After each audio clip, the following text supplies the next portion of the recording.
Low.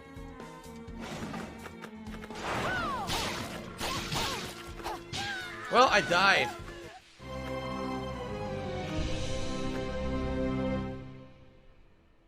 Wow.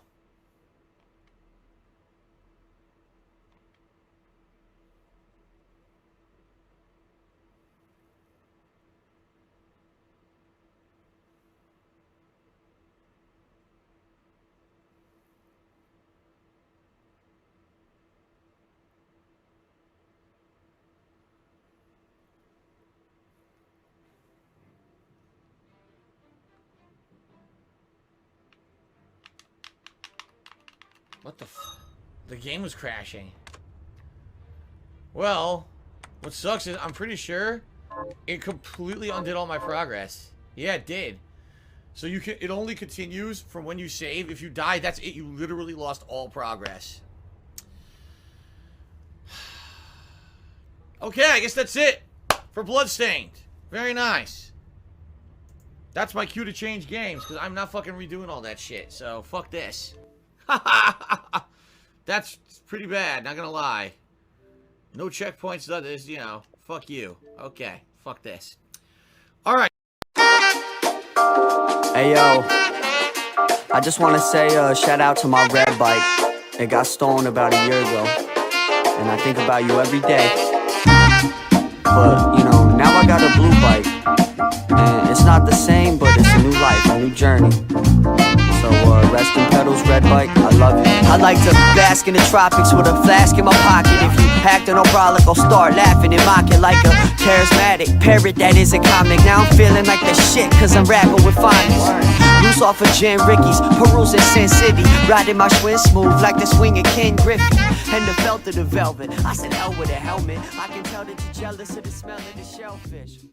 Don't tell me I need a haircut. Good afternoon, good morning, good evening. This is DSP News, the unreliable ones. Ladies and gentlemen, welcome to the newsroom and welcome to the Goutopia News Network, your unreliable source for DSP News. This is the Snort Report. Let's go. Ladies and gentlemen, what is your definition of success? Is it longevity? And through that longevity, you've shown perseverance, and through that perseverance of negativity and so on and so forth that comes along with the business that you're in. And as being a personal business owner, what is your definition of success? Does it matter? What matters most, I should say, within that success? What you have acquired, meaning physically, well, I should from a monetary standpoint, or what you've learned that you can pass on to others.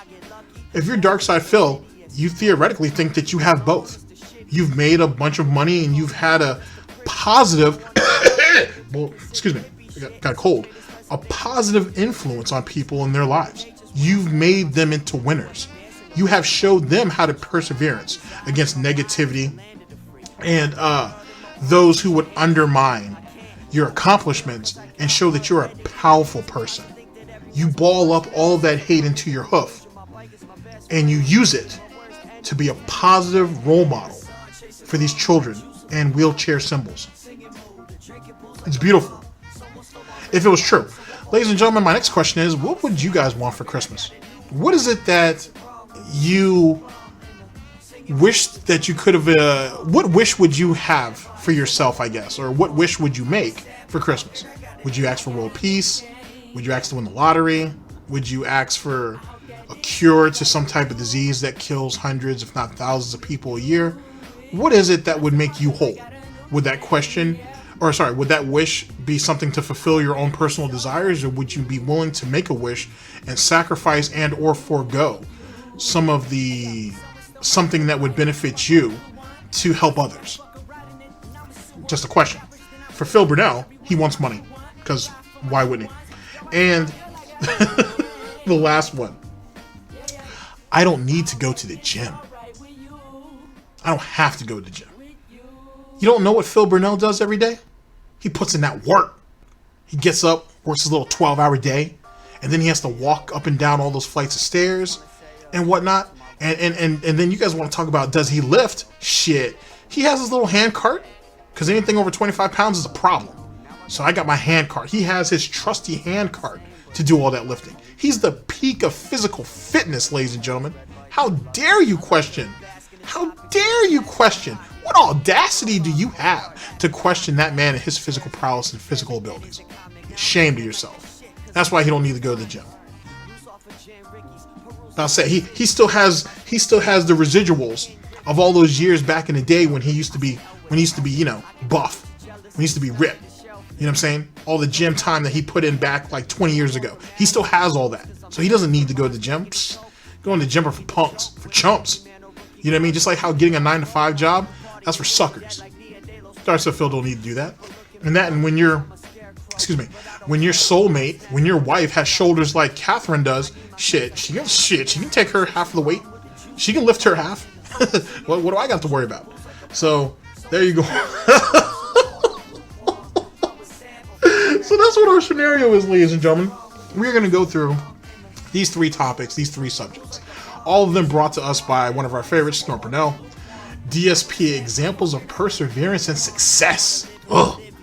Christmas wish, money, and I don't have to go to the gym. This is all from November 16th of 2019. Ladies and gentlemen, all jokes aside, let's cut just a little bit. Let me give you guys just a small taste of all this. As I've got your SnortBucks orders going on in the background. Perseverance and success is just... I debate that Phil was ever successful, so I don't know. Okay, maybe I can go with this. I would say this. This is something that John and Howard have both said, that they perceive, at least back then, he was very successful for what he was doing. I would say that for what little he did, he got a lot out of this. Does that necessarily make him successful? No. But for what little he put forward into this thing, this online thing, he got a lot out of it. He got more than probably most, to be honest. He probably, if you really think about it, ladies and gentlemen, he probably got more out of YouTube. And I don't mean just money. I mean notoriety and everything that went with it. He got more out of this than most people may ever get out of YouTube. And I'm talking about people who put in the work, who put in the time, who want to give you the best thing possible. And he beat a lot of them out. Easy. And he really did nothing. And that's the real illusion that Phil has always tried to portray on you guys, is that he did a lot of hard work. He put a lot into this. And he deserved what he made. But in actuality, he didn't put shit into this. At all. What he did was personality driven. That's it. There was no hard work. There was nothing else to it. He saw an enormous amount of money being made, because he was being overpaid at the time, as a lot of people were, I'm sure. And he kept running with it because he was never going to make this much money doing anything else. He was never going to get the type of recognition doing this, doing what he was currently doing on YouTube, that in any field that he ever went into. He was always going to be a cog in the wheel in whatever job or career he decided to go for. Theoretically, he's still in a cog in the wheel now. So that proves my point with Twitch. He's not a big name on Twitch. He's just another cog in the wheel. YouTube, for a little while, I guess you could argue that he was somebody, but it didn't last long because he wasn't willing to build upon that. You know what I mean? He got lucky, and he wasn't willing to build off of that luck. He just wanted to keep slugging it along, and that's all he did for years. He can keep lying to himself every day and saying, fuck GTG, fuck Tevin, fuck all them dudes, I know what the fuck I did, fuck LSB, fuck all them dudes, right? Dark Dave Mirrors, James the Lesser, Agent Proper, Snort Burnell, Mrhuth Stuff, Davidson, Volt Boy, all them guys, screw, you know what I'm saying, Mighty D, screw all the people. I worked hard for every little thing that I gained. Matter of fact, fuck John and Howard too. Fuck Panda also. Even though someone is actually digging into Panda pretty good from what I've been told. I actually put in the work. I actually put in the time. I gave my blood, sweat, and tears as bullshit. Then why didn't it last? If you really look at Phil's career, he did nothing. He really got paid to do nothing. And to prove that point, look at him now. He literally wants you guys to pay him. And when I mean you guys, I mean his fan base. He wants to be compensated merely to exist. If Phil had done some hard work, he might have been, and I hate having to kind of acknowledge this, But with all the people that I've spoken to, they all kind of come to the same conclusion. But I think I'm going to mention it because that's what I'm supposed to do. Being a newsman and everything, or a news pup, is he might have been a million sub channel if he really put in effort. Would he have ever been PewDiePie? No. Would he have ever been Markiplier or even Jacksepticeye? No. Would he have ever... He should be where Max is now. Actually, he probably should have been at 1 million subs years and years ago, really, but he should be where Max is now. Max is over 1 million subs on YouTube. He should be there. I don't know how many subs Max has on Twitch, but I assume a couple thousand. That's where Phil should be. You know what I'm saying? A little more than that maybe, but that's where he should be. But he's not. Why is that? You worked all those years and got nothing out of it. You gave nothing because you provided nothing, and now look at where you're at. You're right where he's right where he needs to be. But he should. But theoretically, that's not where he should be. If he had actually worked hard, though. So that's what I think about his perseverance and his success. It didn't get him anywhere. He frivoled all that away. All that's gone. He forsaken all of that because eventually, when YouTube started to require you to work hard, he wasn't about that program. He wasn't about that life. And so he gave up on it. And he wanted to just get paid for the same silly, regurgitated bullshit day in, day out. And he got slapped for it. While everybody else was trying to push the bar and trying to get better, he didn't want that. Because he looked at YouTube as, this is quick money. I shouldn't have to put any effort in there. I should get paid for merely to exist, and I should get exorbitant amounts of money to do so. But then when other people came in who had vision, who had talent, who had perseverance, who actually were wanting to take this shit as far as they could take it, they got compensated well. And Phil still made a lot of money, more than he probably should have, but he was mad that other people were lapping him. But he didn't care because he was making good money. He just wanted more views to feed his ego, and to feed his gullet, and to feed his wallet, which eventually would have feed his gullet. But that's what really happened. That's what the scenario is. Phil's legacy will not be about perseverance and success. It'll if nothing else, and this is me being as brutally honest in a lot of ways with myself as I have to be, as it pertains to Phil's bullshit. His legacy, at least one of the quadrants of his legacy, will be what if. What if Phil was a nicer person? What if Phil was a more ambitious person? What if Phil actually had hard work, or actually had the attributes of someone who wanted to work hard? Who knows where he could have been? But that's not Phil. Those qualities don't apply to him. There are more detractors who show those qualifications than Phil ever could. Just putting it out there. Now, let's see here. For Christmas money, he's been wishing for that for the last 2 years. 2017, he got it. 2018, he failed. 2019, hopefully a little less failure and hopefully a little bit more money. And then going to the gym. I don't know how this is going to come about, if he's going to spaz out or anything, but if Phil tries to go the angle that, oh, I'm not fat, so I don't need to go to the gym, you're a fucking idiot. You should be going to the gym to maintain the machine, and I use that loosely, or to maintain your temple as best as possible. There are plenty of people out here who are skinny and sick. Maybe because they never had any physical activity, because maybe they thought, like, I don't know, like models used to back in the 90s, where, oh, what do I need to actually eat healthy for? Or what do I need to exercise for? I don't want to put on any muscle or anything like that. It's going to make me less attractive. And then those are the same ones who end up dying on the runway. Starving yourself to the brink just so you can fit into a size dress that probably no one will ever fit into doesn't really mean much. It didn't mean much then. It don't mean much now. For example, so Phil, for all we know, could have liver disease. He could possibly have problems with his liver. He could be having all kinds of medical issues. His size doesn't necessarily mean anything. It doesn't. If you're just not a healthy person, you're not a healthy person. If you're going on your outside appearance, you're a goddamn nut.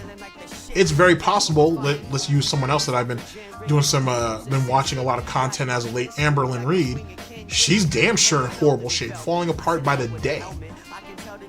And she alleges when she goes to the doctor, oh, I just have this, I have that, but I don't have all these other terrible things. Not yet. But I'm sure you're showing symptoms of that. But it's easy to ignore that, isn't it? It's easy for us to ignore some of the negatives in our life so we can go ahead and put one foot in front of the other. So Phil's disdain for the gym only proves that. And that right there might be telling on why isn't Catherine going to the gym as much. Because like I said, in that wedding picture, that didn't look very good. She definitely looked like she packed in some pounds. You know what I mean? Why'd she stop all of a sudden? You know what I mean? And then this whole thing about, oh, she wanted an exercise bike, but now she wanted me to put it together and I fucked that up, so now I'm not going to do that no more. Okay, so did she go back to the gym? Why did you want to get her an exercise bike in the first place? Did she actually want it for herself so she could, on the day she was too tired to go to the gym, she could just come home and use the exercise bike? But the thing is, though, is she more than likely was hitting the gym after she left work in the first place. So, and why skip a step? You've already done it that way. Why not keep doing it? But for the days that maybe she's off and she wants to go ahead and hit the exercise bike, why can't she just walk around her gated community? Who's going to come out there and get her? Don't get me wrong. The crime in gated communities it exists, I should say. It's measurable. But I don't think her neighborhood is that bad. It's like a retirement. It's really more of a retirement spot than anything. I assume most of their neighbors are older than they are, or at least around their age. So why couldn't she go ahead and put the footwork in, just walking around her neighborhood? But whatever. She wants an exercise bike, no problem. Well, she didn't get it because Phil fucked that up. So what is she doing now? Is she a bit self-conscious about going back to the gym because she's put on all this weight? So maybe she wants to go ahead and try to, work all that off before she can get back to the gym. There's all kinds of scenarios that you can go about this. But it's funny how Panda was paying business and occupation tax and she was only making a couple $100 a year in profit. But Phil didn't feel the need to pay business and occupation tax. Catherine wants to get herself in shape and maintain it. That's the thing. She's trying to maintain. She's not only trying to lose the weight, but maintain keeping it off. Phil doesn't feel the need to do any of that because he wants to systematically starve himself. You guys see the pattern? Okay then, ladies and gentlemen, let's go ahead and get into the video itself. I've been talking long enough as is. Ladies and gentlemen, this is the Snort Report, and this is DSP News. Wow, this is DSP News, always late, never breaking. Unreliable coverage that you can't count on. A GTG Network and Productions. You guys all know the slogan. I don't smell no bacon cooking yet, even though I theoretically already started with it, but whatever. But before we go ahead and get into it, SnortBucks coffee. I love SnortBucks coffee. I find myself dabbling in a lot of little things as of late, and a lot of that shit is just silly. A lot of it's kind of frustrating, but certainly silly. But as long as I have my cup of SnortBucks coffee, I know I can tackle it. See, it's easy, ladies and gentlemen, to go ahead and shy away from the large challenges in life, right? Whether you're doing it as recreationally or you're doing it as in part of your actual life. School work, work for your career or for your job, whatever the case may be, getting up and going to the gym, whatever the case may be. SnortBucks coffee can provide you guys the added oomph that you need to continue forward. You should never let your ambition crush you. You should never look at anything that you do in life as too hard to do, especially when you have your cup of SnortBucks coffee next to you. SnortBucks, the best part of waking up is with SnortBucks in your cup. I'm getting a little bit better at this, but it's not. It still needs work. You guys all know the slogan. It's time to watch me work. It's getting a little better. That's when I'm the wittiest. When people don't leave me alone, that's the shittiest. When people leave their phone at home, that's the prettiest. Going on a hike shouldn't be considered hippie shit. It's okay to spend some days away from your affiliates. Mother Nature's where I'm planting my seed. Do a dance in the breeze on a branch of a tree. I reside in my mind, that's the land of the free. I got the world in my palm, you should hand it to me. I can't copy and steal cause I got art etiquette. Sometimes I think that everyone's my arch nemesis. I've come to the conclusion my bike is my best friend. My worst enemies tend to be dead ends. In the sun chasing rum with the juice of a plum. In the Singing mood, the drinking booze like a bomb. Someone stole my red bike, so I bought a blue one. I was sad, but fuck it, I got a new one. Chasing rum with the juice of a plum. Singing mood, drinking booze like a bomb. Someone stole my red bike, so I bought a blue one. I was Sam Bridges just cheered and said, what would you say about your past job experiences at a job interview? Would you feel awkward about saying playing video games for stream chat? No. Because what I would say... I mean, I don't know. I guess it depends on how he does it, because Phil looks at it as he's being an entertainer. But how do you actually convey that in a job interview, though, when you haven't done anything in 12 years? He's not, but see, he's not thinking that far down the line. Ladies and gentlemen, we're here with one of our favorites, Snort Burnell, DSP. The example of perseverance and success. Christmas wish, money. And I don't need to go to the gym. This is from November 16th of 2019. Defiant Sniff. Let's go. Say is, I successfully operated my own business. Unbelievable. For the greater part of a decade. I was a self-employed guy who owned my own business and ran it successfully, and it was only due to things that happened in the industry that changed behind the scenes that I couldn't control, and also, let's face it, some bad financial decisions that kind of screwed me over and made me not able to continue to do what I wanted to do. If that's the case... Okay. Someone's gonna pick that apart fucking easy. Super easy. Okay, you ran a successful business for the better part of a decade, and it failed. Wink, wink, nudge, nudge, oink. It failed because of circumstances with the business changing and other financial mishaps behind the scenes. They're going to ask, what kind of business did you run? Oh, I played video games. I played video games for YouTube. And so what was it behind the scenes that changed? Oh, they changed the algorithm. And so they changed how my videos appeared in the search engine. And what changes did you make on your end to work your way into the new changes? What? You had a change you said there was a change in the system, right? In the algorithm. Shows how your video showed up. So what changes did you make to accommodate that?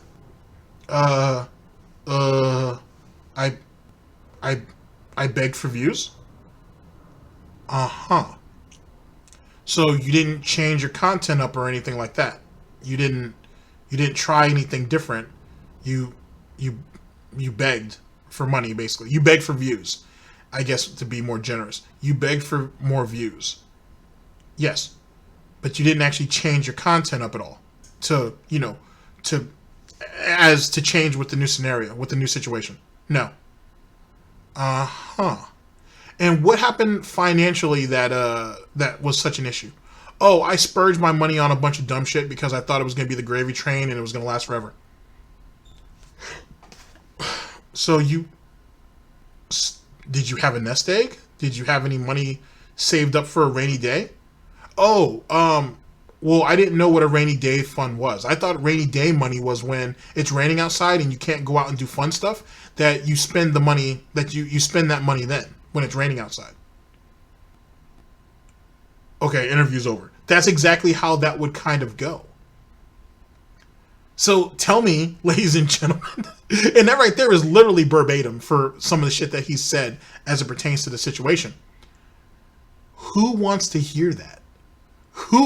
What do you say if someone came into your office for an interview and someone told you that? How do you respond to some shit like that?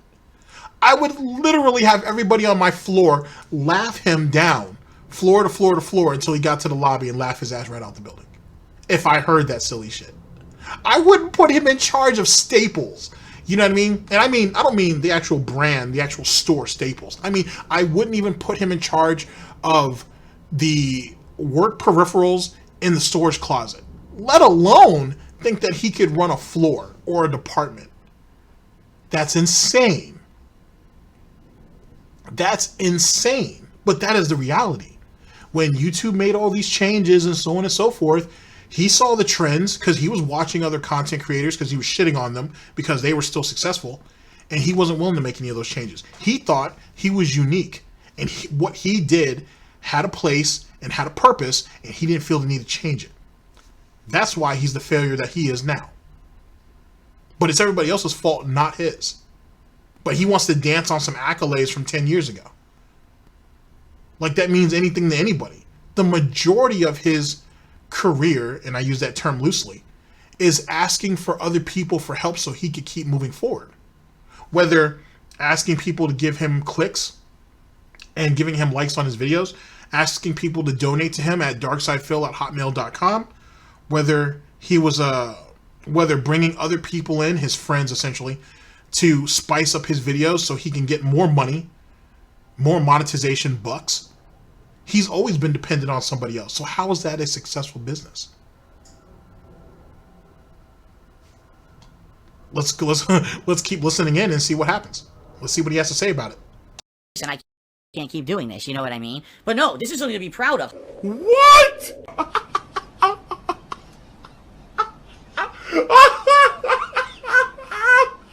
I can't stop laughing. How many people on this planet can say that they successfully operated a business that turned profit for as many years as I've done it, right? You know, it's not this business and this what I do for a living. This isn't what's screwing me over. It's all the debt I have above my head behind the scenes that screwed me over. So you basically acknowledge that if you ran a business, turned a profit, and you basically squandered all the money. All the profit he squandered. He didn't invest any of it back into the business, ladies and gentlemen, so he can make himself more money.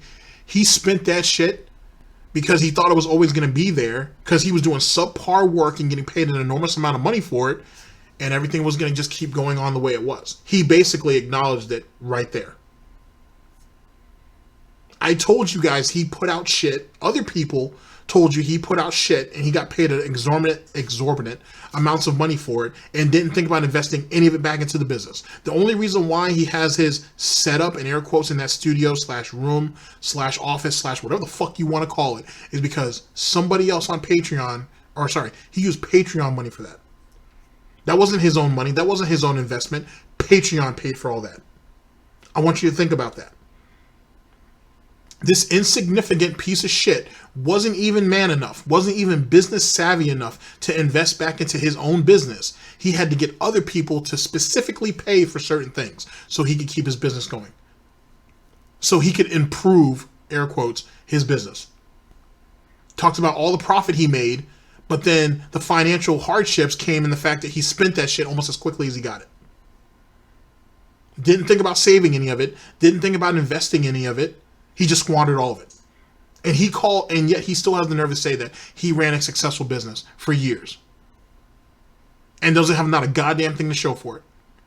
He has a bunch of out of date peripherals. And yes, he could, and if you guys have watched Tevin, praise be, he could go in and mess with some settings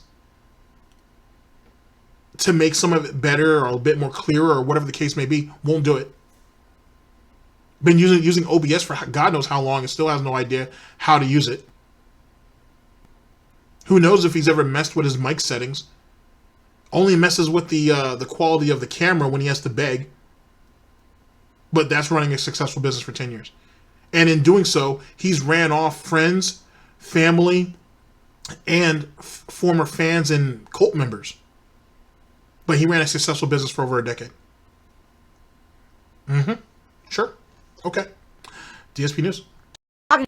Just cheered. He says, "As 2019 felt like a redemption year for you. Seems like you were more positive this year than negative, especially compared to all the bullshit in 2018. I mean, yeah, I would say this year has been overwhelmingly positive when it comes to me, my personal life, my content on stream, and in general, my public persona, like how people perceive me on the internet. Because previously, it was like negative.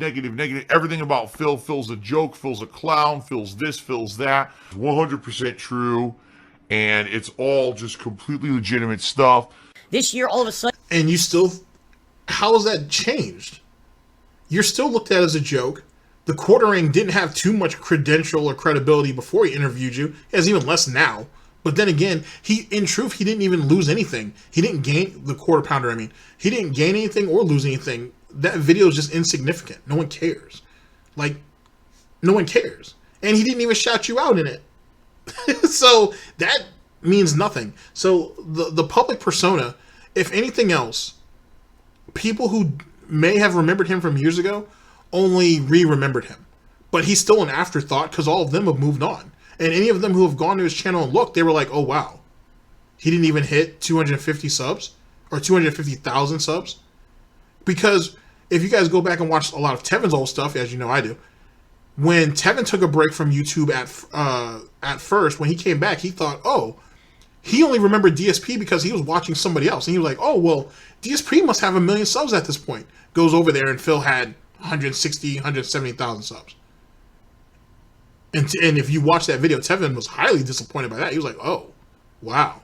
Maybe not disappointed, but surprised maybe. And that was years ago. That was many years ago when Tevin did that video. So, or at least when he talked about it, I should say. That scenario, that whole scenario was years ago. So that gives you an idea of Phil's public persona. It's no different. I assume a lot of people who used to watch Phil, who are now being reintroduced to him, think about it. Think about the scenario in the same way that Tevin did when he took a break and came back and thought Phil was going to be at a 1 million subs, if not over. That's the first thing. Secondly, his life, meaning all the changes, meaning his wife, Kat, and Jasper, and all that shit.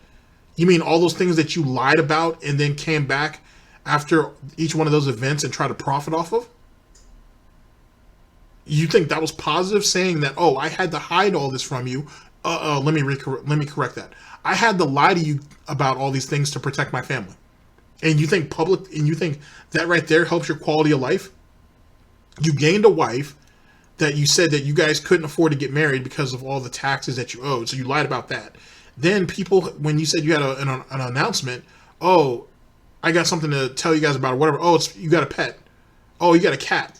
And then he had the nerve to come up there when he finally got the $1,000 for it, which eventually, like I said, became $2,100, and said, oh, we have an addition to our family who's been here for quite a while. So everybody guessed it was a new cat, but it's not a new cat because Jasper's lived here for however long that he said. That story changed a bunch of times too. He blatantly lied about that also. But his quality of life is better. And then his content's still shit. So his public persona, the only reason why most people even remembered him before Quarter Pounder was he jumped on the pro Jared shit train. That's all that was. And he did that out of spite. He didn't even really, if you think about it, Phil didn't even jump on pro Jared because he didn't even really jump on pro Jared because of the way everybody else did, because they really thought what he did was disgusting. Phil did it because he'd been sitting around for the last 3 to 5 years waiting for a reason to go at pro Jared. But he was too scared to do it because he knew that public sentiment at that time would have eaten his ass up. So he had to wait for and he admitted this. He admitted to waiting years for pro Jared to fuck up so he could get back at him. And yet, that right there is supposed to show that 2018 was a good year for him. He lied about getting married. He lied about a pet that he had. He lied about sick and goddamn dying parents. He had to go at another creator who fucked up and try to use that to build his public persona back up, only to do a 7-year debunk stream, which was garbage because he didn't even address everything that was on the list, because he didn't make the goddamn list, because a detractor had to do it. And he still proved nothing. He debunked nothing.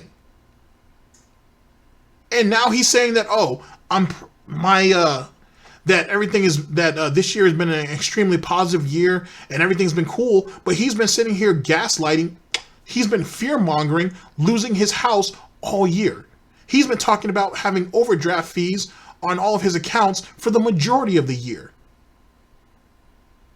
And he talks about how games aren't doing so well. The viewership is tanking, or not tanking, but is low. Contributions are even lower, but 2019 was a better year. Sure. Whatever. DSP News. Somehow people realized I'm still alive and that I've persevered, and now it used to be make fun of Phil, and not to say that people you were better off. You were better off if those people still thought you were dead. You're still dead. To be honest with you, if it wasn't for this group of detractors and shit that have to keep going through it, that keep going through and debunking your shit because there's so much of it, you would be dead. And I don't mean he would be physically dead. I mean, his online persona would be dead. Like, you know what I'm saying? Like, as low as Monday Matt is, and he's pretty goddamn low. You know what I'm saying? When you have to vlog about shit in Walmart, you're not that far off. You're really not. You're not that far. So Monday Matt's in the shitter right now. Review Tech USA is losing weight. I mean, soon you guys are going to be the same size. Now, I don't think Review Tech USA is ever going to go at you because whatever reason. He might be trying to take the high road on it, but then again, he's had people deplatformed. He's threatened to dox people's kids. He's done a bunch of crazy shit. So it's not like he's that far above you, but whatever. All that's alleged. Not really, but whatever. So, but it's funny how the other locals around you are kind of getting better. Maybe not Monday Matt, but at least some of these guys are starting to get a little bit better. And you're only a degree or two. There's only a degree or two separating you from all of them. But Phil still thinks off his little fucking disgusting love seat that he still holds all the high cards and it can only get better for him. But he doesn't want to work to make anything better, and he doesn't want to have to put any extra effort into it. He wants all of you to do it. Even his idea for a tip goal every single stream isn't even his. That's not even his idea. Fuck out of here. Do that. But now it's kind of like, damn, Phil's still here. He's persevered through all the shit he's been through and all the shit people say about him. This guy, you know, now the running joke and meme is... You can't do anything else. There's no perseverance when you have no choice. There's no perseverance when you don't have no choice, idiot. The perseverance is if you made changes to try to better what you're already stuck doing. That's called perseverance. Phil looks at it as, that's why he's got that stupid look on his face. In Phil's book, perseverance is just still lingering around, like an unpaid phone bill or some shit. That's not perseverance. It just means you're stuck. That's what that is. That's not perseverance. The fuck is wrong with you? Perseverance, Phil, would be if everybody was trying to take your channel down. And I mean everybody. Everybody was trying to take your YouTube channel down. Everybody was trying to take your Twitch channel down. And everybody was slowly but surely trying to wipe you from the internet. And you were still there. That would be it. No one has ever hurt Phil more than himself. I've said it before. I'll say it again. Phil is his greatest detractor. Every move Phil makes just about fucks Phil over in the worst goddamn way possible. And for whatever reason, he can't figure that out. Even to this very day, even to this minute, to this second, he still can't figure that out. It's always somebody else's fault. He's been like that since the FGC days. I would assume he's been like that his whole goddamn life. So all of those people who rediscovered Phil, in a lot of ways, they would have been better off if they thought at least his online persona was dead. They would have been better off. Because it didn't help him any. It didn't benefit anybody else any. Oh, they saw a couple of tweets shitting on Pro Jared, and then they forgot almost as quickly as they rediscovered him. Who gives a shit? Right? To someone who doesn't frequent Phil's content, whether his content directly or from the detractor side of it, if you're just someone kind of just stepping in because of the Pro Jared shit, you didn't last long. There's a reason for that. But whatever. Take what you can, right? A win's a win, right? I guess. Uncancelable. It doesn't matter what you say or do about me, what you slanderously make up, or how you spin anything that I do unfairly. It's not... First off, and I need to go over that video too, when it comes to the whole cancer culture situation. First off, no one was trying to cancel Phil. If anything, I'm not to say that I can say people think like I do. I'm waiting for Phil to cancel himself. I'm waiting for Phil to off himself, and he will. He will. Because he's an emotional little bitch, and that's what they do. They end up cutting their own throat. They end up hanging themselves. Hence the motto on the channel. What is it, ladies and gentlemen? You give him enough rope and he'll hang himself. I really should make a shirt with that on there. Because that's exactly what he's going to do. And he knows it. He knows it. He fights so hard against it. But he knows that's what's going to happen. See the look on his face right now? That proves it. That proves it. Even before Phil watches this video, he knows what I'm saying is true. He'll hang himself. Because he ain't done it for a whole number of years, and he's been lucky enough to squirm, or someone else has grabbed him by the hooves and keeps pulling him off the gallows. But they can't save him forever. Because he can't even save himself. So he running around here making it sound like everybody was trying to cancel him. They didn't. Even the people who wrote the articles on him weren't trying to cancel him. Because if they were going to, they probably would have. But his public persona is already shit. He's already infamous. All they're doing is adding on to it. All they're doing is giving people more reason not to get in business with him, not to sponsor him, not to partner with him. And he don't even see it. He looks at the immediate. He looks at what's going on in his face right now. He can't see the bigger picture. He looks at all the slander as, oh, it immediately hurts me, but it don't matter because I'm still here. I'll be here tomorrow. I'll be here, whatever. But all the opportunities in his genre to make more money, to try to clean up his image, to be more than just Phil fucking Burnell has been cut off because he won't address any of it. He won't try to fix it. He won't clean it up. He won't apologize. And because of that is the reason why he's here, he's where he is now. Even if you go back to the debunking video, that wasn't even his list. That was somebody else's list. That was a Detractor's list. Trigger the libs, own the libs, right, Phil? No. Sorry. No. And because he's too lazy to do anything, he can't accomplish anything. I can't be killed because I've been around through so much. I mean, how many people can say they've been through the shit I've been through, and I'm still fucking here and going strong? I mean, think about the streams have been, attendance has been up, subs are up, you know, like, things are going good. So, in that regard, you know, I think this has been a very positive year. You know, last year there was a lot of stupid negative shit that happened that, again, was out of my control. This year seems to me like, you know, overall... Remember, ladies and gentlemen, another stupid look. God damn it, I forgot that, I need to start screen grabbing a lot of this shit and sending it to the Goutopia Museum of Unusual Modern Art. I have to remember that. I gotta send it to that Twitter. If you're not following that Twitter, you should. And you can send unique screenshots of anything from any video with DSP on it with these stupid ass faces he makes. Send it over there and whatnot. Give us a good laugh. It's fun stuff. Fun stuff. No, like no. Like, eventually Phil will end up offing himself, and I've said that, and that might be one of the more darker aspects, but it will, because he's running out of options. And he can't really do too much else. You got to understand, the internet is fucking huge. And imagine you being cut off from all of that. He's in this small little spectrum, right? Within gaming. Gaming's huge. Online. In the world in general. But he's in this small little spectrum. And he can't really do anything. Because if he did anything, it would require more work. But on top of that, he's scared to fail. He's scared to fail, and he's even more scared of the scrutiny that he's going to get, that more people are going to bring stuff on him, which is only going to taint him to the much larger majority that he's trying to reach out to. So any type of new market that he tries to get into, he'll immediately infect, I should say, not affect, but infect, like a parasite, like a disease, like a virus. So he can't do anything but what he's doing now, and because of that,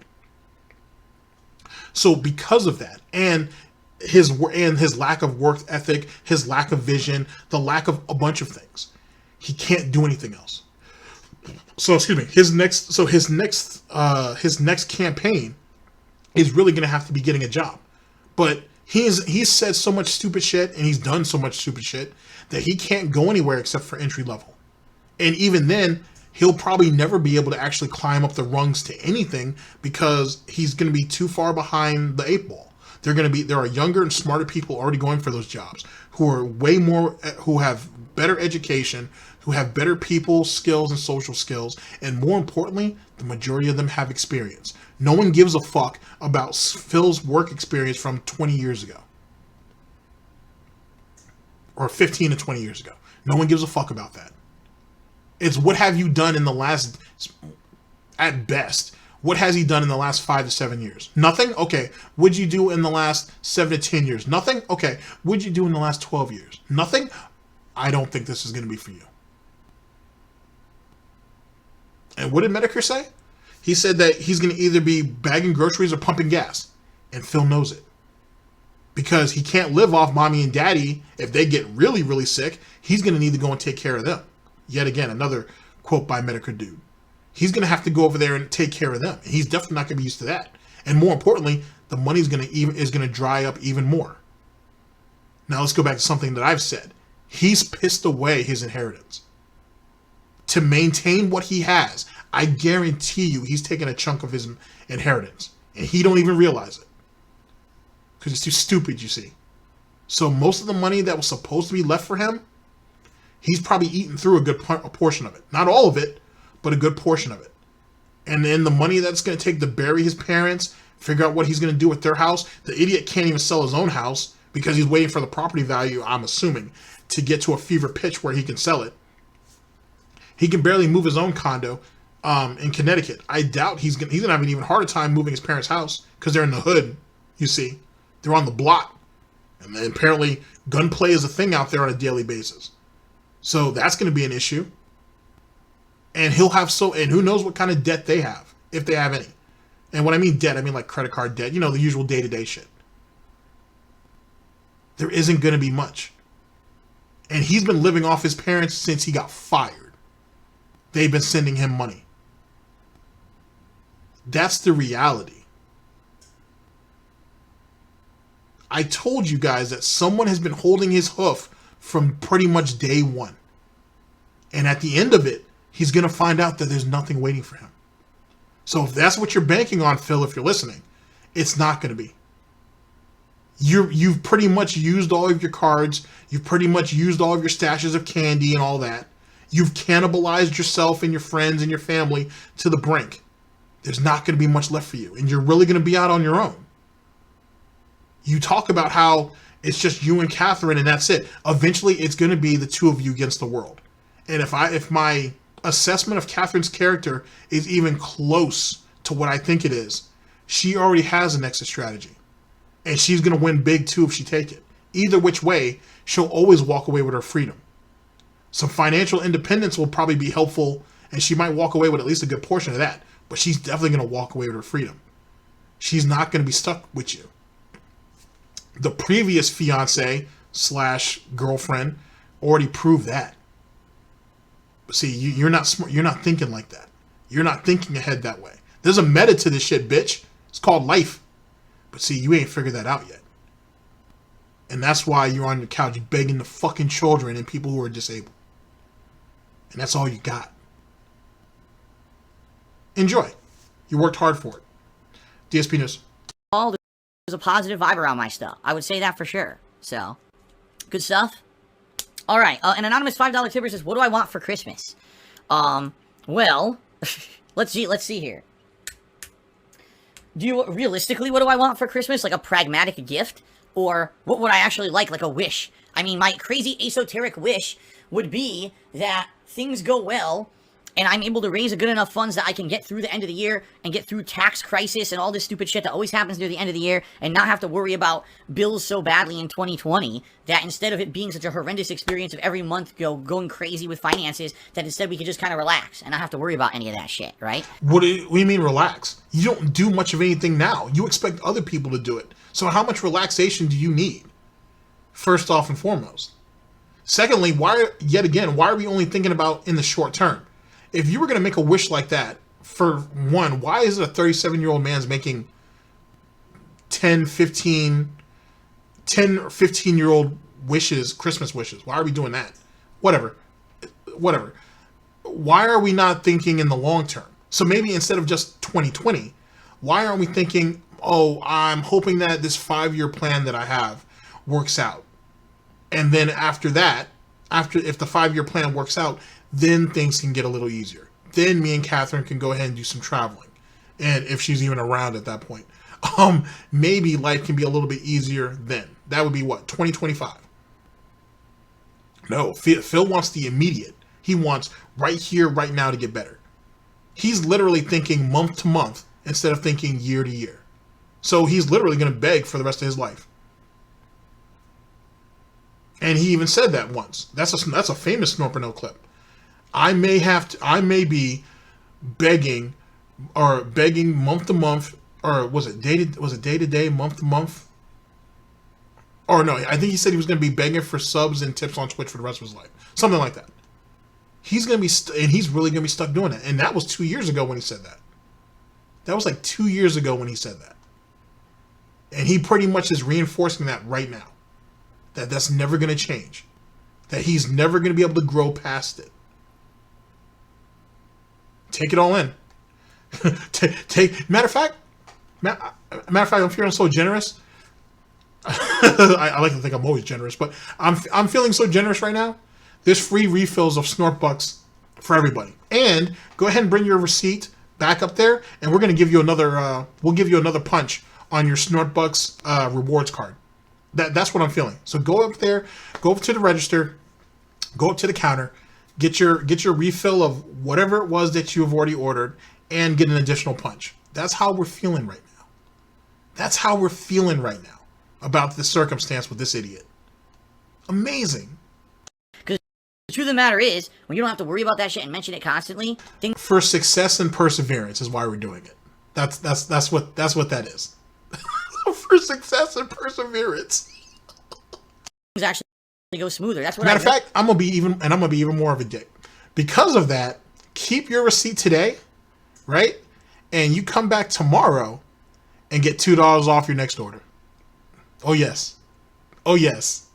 No one can say that our reward program here at SnortBucks Coffee isn't up to par. Not at all. And for our Canadian friends, we got stuff coming for you guys too. We got stuff in the works for you. We haven't forgot about you up there in the north. Notice is that beforehand, before any of this stuff started happening, because winter is coming. All right, let me stop. Financially, that kind of screwed me over. Okay. When I used to just do gameplay on YouTube back in like 2011, 2012, 2013, 2014, it wasn't really until 2015 that things started turning for me. I didn't have to tell you guys about anything. It was just people would come and support me just naturally, organically. I don't pay me just to exist. want it to be that every month there's a crisis and I have to tell you about stupid bullshit every month. I hate this. I hate doing that. I hate the advertisement segments I have to do before every freaking stream. I hate that. I just want to. And also begging for views. It's funny though too, ladies and gentlemen, because for someone who enjoys streaming as much as he does, it sounds to me like he doesn't really like streaming. It sounds to me like he never liked streaming at all. It sounds to me like it was only a means to an end. I'm just throwing that out there. That's just an observation that I've made plenty of times before, as well as that as other detractors have too. But I mean, it seems that this reinforces it right here. It's always late, never breaking for a reason, ladies and gentlemen. Let's just have a good night tonight, guys. And people naturally, if they want to contribute, they do, and we don't have to worry about any of that shit. But sadly, that's not where I am. So my best Christmas present ever would be like to have a really solid end of November, a solid December, a good start to the year in January when it comes to streaming and what I raise on stream, so that I short-term thinking can smoothly transition into the next year, not have crises in regards to taxes and finances and all kinds of shit. But I don't know if that's going to happen. Pragmatically, I need a new hairbrush. My hairbrush I've owned for over 5 years and half the bristles are gone. Oh! What the fuck? I don't know. Maybe it's because of my culture, I guess. I mean, we switch out hairbrushes around here every like 3 to 6 months. You know what I'm saying?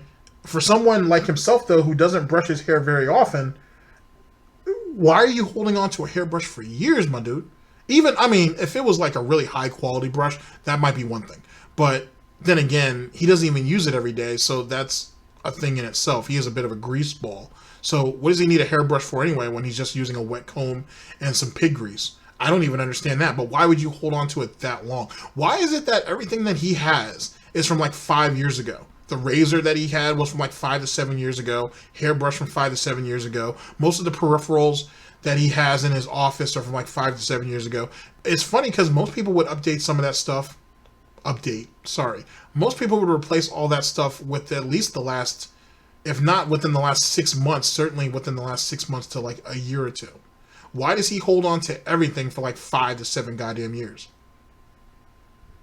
And that's funny too, because you think 5 years ago, that's when the money was good. That was when the money was, the money, he was still in the thick of the money. It was still milk and honey out there all day. It was still the gravy train, baby. But now we give sob stories like this to show how broke he is, and that's why he can't do it. He can rip these people off of $20, DJ Runo, but we can't go off to a Walmart or wherever and buy a $5 hairbrush.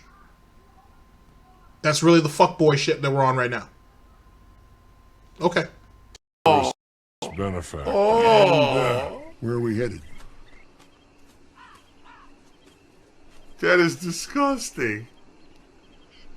disturbing and disgusting. I need a new pair of slippers. My slippers are completely worn out to the fact that I have holes in the bottom of them. I'm not kidding. You can ask Cash. I have holes in the bottom of my fucking slippers. And I walk around the house with holes in my slippers all the time. Holes in... Uh-oh. The king of the castle has to walk around with holy slippers. Oh, that's horrible. First off, at least from what I've seen, he walks around either with socks on or barefooted. So since when are slippers a thing? That's the first thing. Secondly, we're walking around with holy slippers. How pathetic are we? But then again, this is from the same guy who, when Panda left him, the first fiance, when she left, he was so broke, allegedly, he couldn't even turn his heat on. So he had to wear long sleeves around the house. Mr. Sitting, was he living in a 270, I think it was appraised at like $280,000 home. Mr. I bring in 6 figures a year, but I can't even afford to turn my heat on. Okay, sure. Yeah, I'm gonna be an asshole about it. That's what I do. That's disgusting. Oh my god. Ah. Oh. No, that's disgusting. That is really nasty. Maybe a good bottle of liquor or something, you know, like a good bottle of whiskey or something. Those are like pregnant. Whiskey? Sorry, whiskey's for men, so don't even bring that up. Same thing with scotch. So, and you don't know nothing about that. Stick to gin. Stick to your gin. I know you don't like the fact that people make fun of you with the gin meme, but Tanqueray is a good brand. Sapphire is a good brand. There's a couple others. I mean, they're more on the lower end, to be honest, but there are better gins than that. But stay in your lane. Stay in your lane. You oh, shit. You're not ready for whiskey. You're not ready for scotch. Stop. Okay? Have your gin and tonic, your gin and Sprite, your gin and cherry juice, your gin and cherry juice so you can fight off the gout. Stick to what you know. I mean, not to say that you can't expand your palate at 37, but stick with what you know. It's easier that way. But I'll say, I'm sure you still have at least 6 or 7 crates with 1.75 gallon or liters, sorry, not gallons, but liters of Tanqueray around there somewhere. Finish that off first before we start branching off into something else. Do everybody a favor, because no one wants to see you up there messed up on whiskey or scotch. Because if you think he has an attitude on gin, wait until he get enough whiskey or scotch in him. Like, you know what I'm saying? Let's see him drink a quarter of a bottle of Jack Daniels and watch how he really spazzed the fuck out on Twitter. That shit'll make him angry. You think those angry gin tweets or something? Imagine if that shit was fucking Jack Daniels, Jim Beam, something along those lines. And I'm not even talking about the pricey shit. I'm just talking about that. Some crown, like I'm trying to keep it super basic, like how everybody starts off with, like Crown Royal or something. You know what we should do? Matter of fact, put this on the list. We're gonna make him I might send him. Let me take a look at my bar for a second. Let's see here. The office bar is looking pretty good. That'll do. How about we go ahead and send him we send you a thing of salted caramel. Was that Crown Royal? It is Crown Royal. So we'll send you some salted caramel Crown Royal. We can do that. Some salted caramel Crown Royal. Let's do that shit. We can do that. See how you can handle it. And you can mix that with stuff too, Phil, because I know that, you know, you have a hard time taking anything straight. Gifts that I would like for Christmas. Usually I have a couple drinks at night to you know, loosen it up. Then again, thinking back to a previous broadcast, he doesn't really drink for the flavor either. He's really just trying to get himself messed up so he can sleep. So, we'll send him some with flavor anyway. He spews out a lot of salt, so it's only fair that he gets to taste it. So there we go on that. Shouts out to Vote Boy. A new desk calendar. I tear off desk calendar. Every day I like sitting down right before I start streaming, and I tear off the new day for my desk calendar, and I read some jokes. This year, Kat got me a Peanuts calendar. I love Peanuts. So I read a Peanuts comic strip every morning, and it gives me a little snicker or laugh before I start streaming. That's the kind of stuff I'm looking for. I would want for Christmas, you know? I'm probably going to get that anyway, because I think his Panda used to always get him a tear-off calendar. And I think Kat has gotten him one. I thought she got him like a self Park won 1 year, but I might be wrong. But he said Peanut last year. I mean, he always gets that. If not, he's going to get it for himself, so it is what it is. Paladin Tybo tipped me $13. Thank you very much, Paladin Tybo, for a $13 tip. Damn, guys. You guys are being super generous tonight. Big Daddy Matty says, didn't you get that free EA access thing for EA Rep? Isn't Star Wars free with that? I don't think so. In fact, while we're here, I'll check now. I'm almost positive, like, you can get it, but it's discounted. Nope, it's $53.99. So it's $7 discounted because I'm part of the EA Access program. So, in fact, you know what I'll do? I'll buy it now. You know what's funny? I bet you if that wasn't brought up, he wouldn't have even used that. Yet again, paying for another service that he doesn't know what it does, and so in turn, he never used it. He thought it was a good idea, or someone told him it was a good idea. He went ahead and signed up for it, or purchased it, but never used it. That's Phil Burnell for you. While we're still streaming, so that it can actually start downloading. Macho Man Sandy Rabbit shipped me $1. That's right. I agree with this person. He says, what you're saying about full-time working couples is what almost every grown adult human does. Most people have 2 incomes coming in. With your logic, no one should have time for the children or go to the gym, yet somehow everyone else manages it. Well, what you forget, of course, conveniently, is not everyone does it on their own. I agree with him, but now I'm about to disagree with him. What sense does this make? People have family members and people who help out with stuff to help out with that kind of stuff. It's not, Kat and I live out here in Washington. We have no family members or anyone nearby, no relatives to help us with anything. It's just us out here. It's not actually like, that doesn't even really matter because you bleed her dry, plus you're bleeding all the idiots that are on stream right now, on top of whoever you have giving you money behind the scenes that we never hear about. So what's the point of you not having more of the physical support there? On top of the fact, Mommy Burnell still sends you money. I don't know if Catherine's family sends her anything, but at least your family, or at least your mom anyway, your mom still sends you money. So even if you were out there in the middle of Washington with nobody whatsoever, you're still being supported in more than one way. So how is this an argument at all? Emotional support? Like you really give a fuck about that? Well, at least from your family anyway. Just give me the cash, man. I can have my parents watch the kids or help us out with something. It's not like that. And in addition to that, I understand exactly what you're saying, but even people who work that much usually get a couple days off a week to do stuff. I mean, it's true. Most people who work... You're the one who makes your own schedule, too. Why do you feel that you're entitled to getting days off? First things first. And if that's the case and what you do is so strenuous, why don't you go out and get yourself a real job then? It's funny how he wants all of the benefits of having a real job, like, days off, which he could have days off because he makes his own schedule, paid vacations, and all kinds of other benefits and stuff, but he wants to keep doing the lazy bullshit he's been doing. It's funny, though, too, because isn't this the same idiot, ladies and gentlemen, that told you guys that he's the lucky one? He was the exception to the rule, right? He was the 1 in a million. He was the lucky one. And everybody else, oh, sorry. But now he's saying that he's entitled to having days off.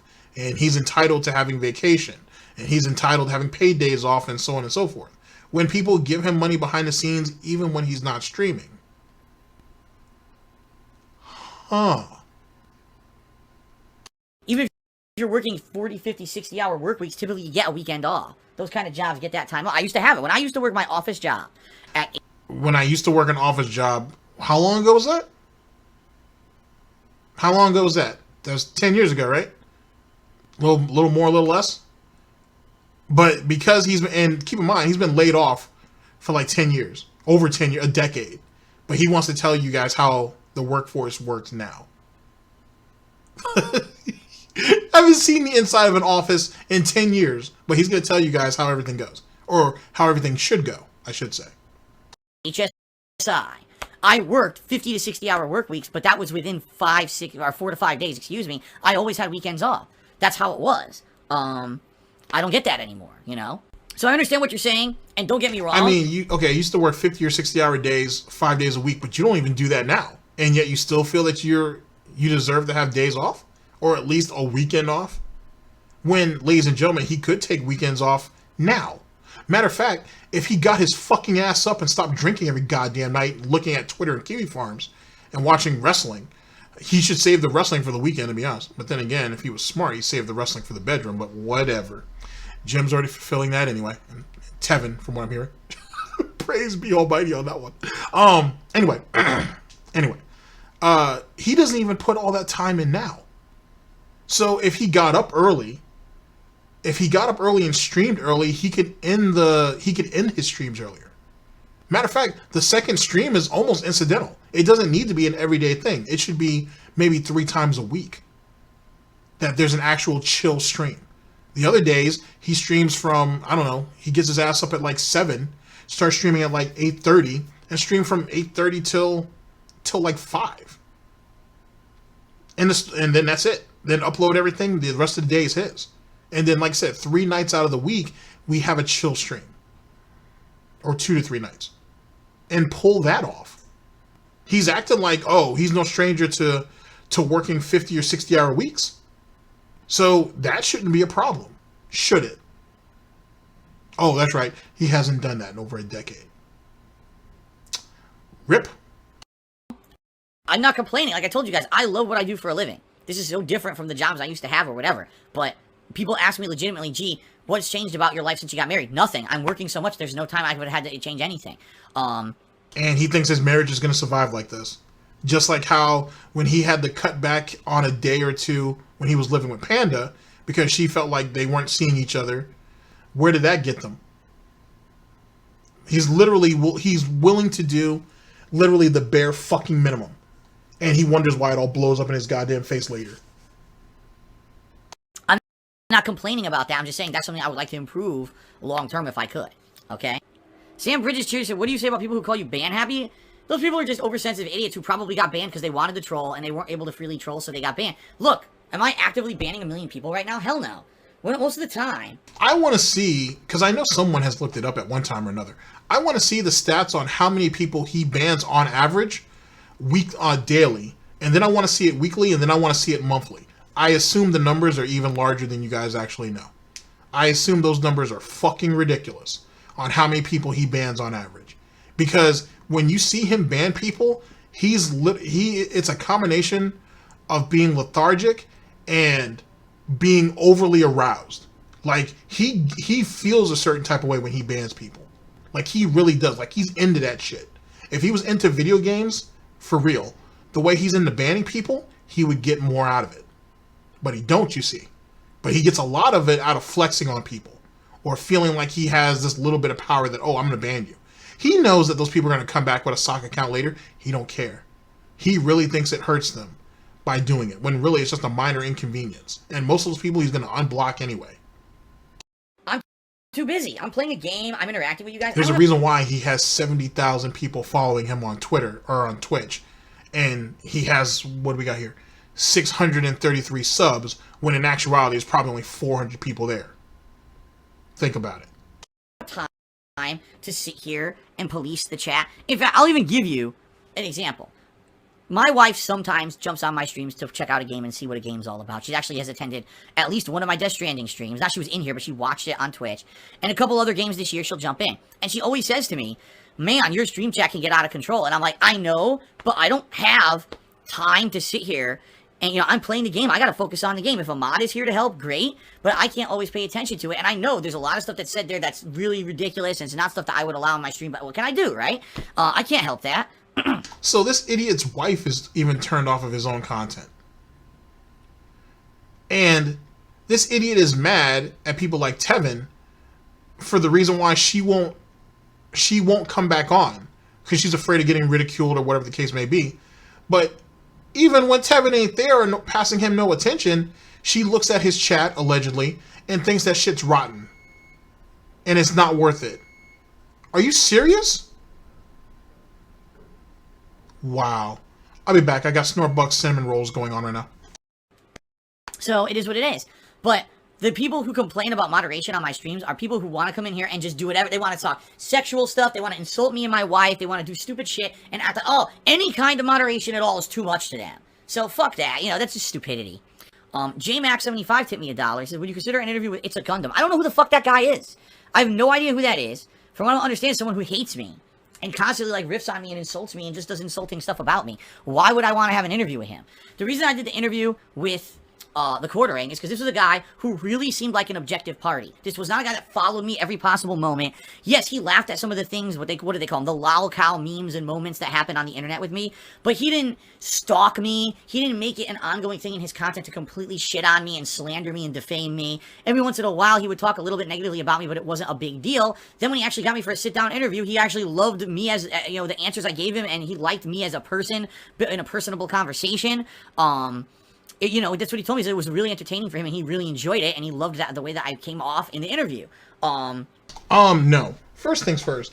The fact that he said he loves me, he loves my content, like, that was real crazy. But then again, that's Phil's blanket statement for anybody who's nice to him for any period of time. It's like a person with really, really low self-esteem, and the first bit of positive reinforcement they get, they assume that everybody feels that way about them now, or whatever. Like, it's a complete and total turnaround. It's really sad. Anyway, the quartering is definitely lazy. Not exactly the sharpest knife in the drawer, but he's not completely stupid either. The quartering got the interview with you because he watches Detractor content, and he knows that there's a market out there of detractors who would like to get you in an interview. The thing is, though, is Quarter Pounder shot himself in his own gouty foot when he started to give you softball questions. But that was the sacrifice he had to make to get you on there in the first place. At the end of the day, as far as I'm concerned, I think he pissed away 2 hours of his goddamn life. Nothing came out of that shit. Nothing worthwhile. You know what I'm saying? It doesn't have 200, 300, 400,000 views, especially for a channel of his size. He literally got nothing out of that. He got nothing out of that at all. And unless a large blow up happens, he still won't. What it does is it gets the video into the algorithm amongst detractors, so eventually it gets spread around. But all of the bigger detractors have already done a video on it. It doesn't mean a whole lot. And I would hope he didn't have a lot gambling on that because he didn't get anything out of it. It meant nothing. It changed nothing. At the end of the day, it didn't change anything. But that's the thing that Phil doesn't understand. It wasn't meant to. The only thing that Jeremy or Quarter Pounder ended up getting out of that was saying that I'm the person who was able to get an interview with Darkside Phil. So the fuck what? You know what I mean? If he'd even snuck in a couple of hard questions, then it might have meant something. But it didn't, and he had already given his word that he wasn't going to anyway. On top of that, and I'm pretty sure there's something brought up, we don't know if Quarter Pounder paid for that interview.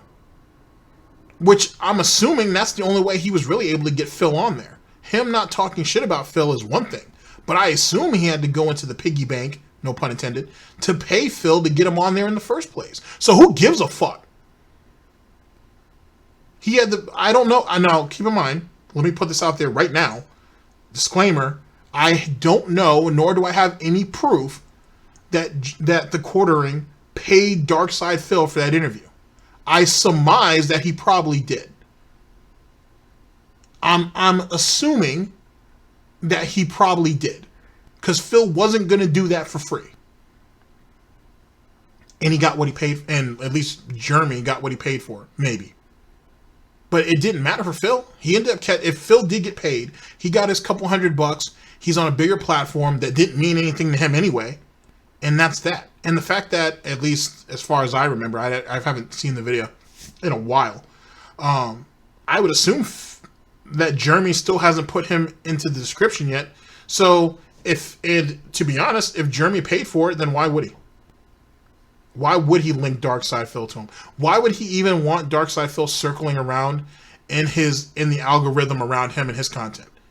I'm pretty sure Quarter Pounder feels a bit more comfortable being associated with Detractor content more than Phil's content directly. So for him to sit here right now and act like Quarter Pounder sucked him off and loved his content, and that's why he agreed to do the interview, shows how pathetic Phil really is. And shows how desperate he is to get anybody with a name, even though Jeremy's name isn't that great anyway. To be honest. Especially after that Medicare nonsense he pulled with Sargon and all the rest of that. To get anybody with a name to try to help rebuild him. That's what that really comes down to. It meant nothing. I'm still going to go over it though. So, Because I'm sure there was a bunch of lies in that bitch, so there's no reason not to chase it. That's why I did it with him. Why would I sit down with someone who literally what they do is they rip my asshole open? I'm gay, I'm gay, I'm gay. I'm gay, I forgot to tell you. And completely try to disembowel me every single day for their own benefit, right? All I do is I slander Phil, I'll sell half-truths, I'll only talk about the nasty shit that is completely out of context to make him look bad, so I can get clickbait views and money. Oh, I want to interview him, yeah, I'm sure he'll accept, right? What, are you fucking stupid? Over 1,800 milligrams of sodium. It's like I said, there's a difference between someone who, like, the quartering, yeah, take a jab at me, but now, wow, open eyes to a new audience who maybe want to know who I am and what I'm really about, versus a captive audience of shitheads who only want to shit on me constantly. What's the point of doing an interview, right? It's pretty dumb that anyone would think that there's no difference there. Sam Bridges cheered. He said a lot of people feel the interview was one-sided. That was the... I'm missing the context of it, but I think that's the... I heard someone talk about on Twitter that they were asking if if it's a Gundam, would he do an interview with him? Which, to be honest, he would get more out of that. To be honest. Like, Gundam would ask him some hard questions, sure, but there might be more chance of... He might have a better chance of substance through that one, though. Yeah, he's going to have to take some hits. Yeah, he's going to have to bleed for this, but you're trying to clean up your image, right? So you got to take some hard shots. But not just with actually, to be honest, It's a Gundam's probably his best choice. It might be one of his best, because his next choice, I'm not sure if I'd say is the best, would probably be for Review Tech USA, especially as passive as he is for whatever reason. I mean, to be honest with you, Gundam's probably the best one because Gundam's not a locale. And he has a level of respectability that the quarter pounder and at least Rich don't have. And yeah, he's going to ask you hard questions because, well, that's what we expect. That's what he expects. No one's here to do a fluff piece on you. If you want that, you can go out and get that, but you have to pay for that. Just like I would assume the quartering had to pay you. So, and he acts like, because now if that is the context, he acts like Gundam makes a video on him every day, and he don't. If anything, those videos are few and far between. So, who cares? Oh, are you mad because he bigs up Tevin a lot? Is that what that is? I see. I got you, Phil. That's probably why he's really upset. He's upset because Gundam is a fan of Tevin. He probably don't like that very much. I suppose there's some issue, I guess. Conflict of interest, Phil? Is that what that is? Quartering was safe. Quartering was safe. He's a locale too, so it's not so bad. Okay, well, I guess we answered that question. Complaint I kept hearing. How could it be a one-sided interview when the guy doesn't know who I am?